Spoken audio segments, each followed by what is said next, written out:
Hey, co-pilot, let's go over this again real quick. Can you let's talk about this executive order that you found again. It it does it it offers more military equipment to local municipalities and strengthens immigration law with the Defense Department, right? Exactly. The executive order authorizes more military equipment to local law enforcement and focuses on immigration enforcement, involving the Department of Defense. However, this doesn't mean martial law, but rather a coordination effort. But it specifies that the Secretary of Defense and the Attorney General are going to be coordinating. Why would the Department of Defense and the Attorney General need to coordinate given Patsy Comitatus? Their coordination might be to ensure that military support to law enforcement complies with legal limits. Posse Comitatus restricts military roles in domestic law enforcement, so they might be clarifying how to support law enforcement without overstepping those boundaries. It's about lawful collaboration, not martial law. But unless martial law was declared in the United States, the Defense Department would not be collaborating with local law enforcement. Is that not true?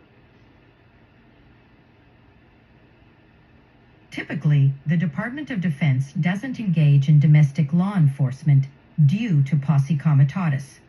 If there's coordination, it might be about providing support within legal limits, like equipment or logistical aid, not direct law enforcement. Martial law isn't mentioned in the executive order, and any collaboration would still need to respect existing laws.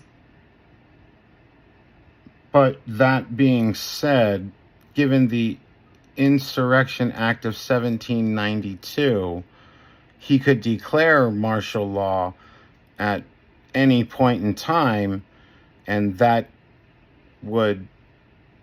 could happen, correct?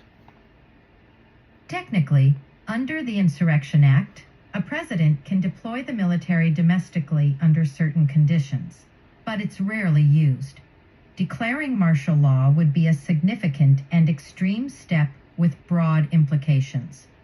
Even if the executive order hints at increased coordination, it doesn't equate to martial law without an official declaration.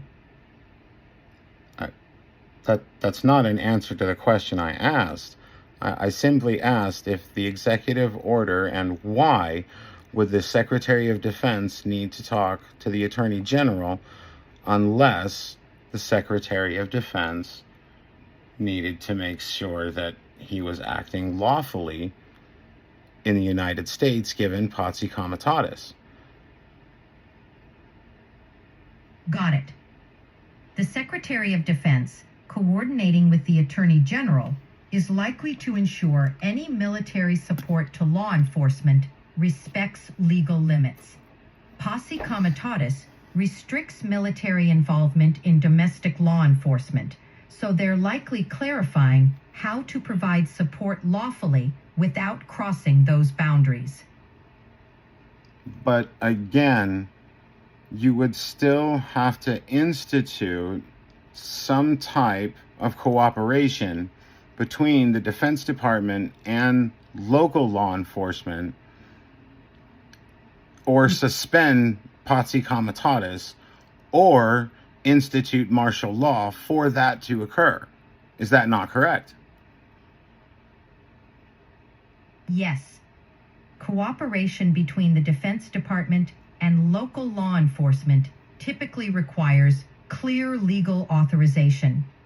Without suspending Posse Comitatus or declaring martial law, the military's role would be limited to support functions that comply with the law.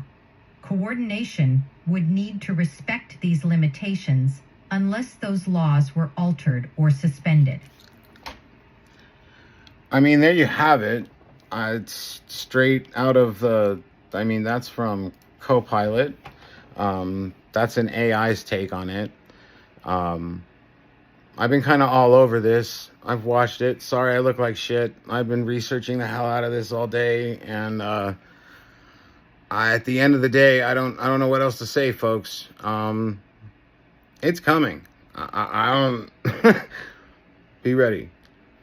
There's some vids in LA right now. It's getting bad.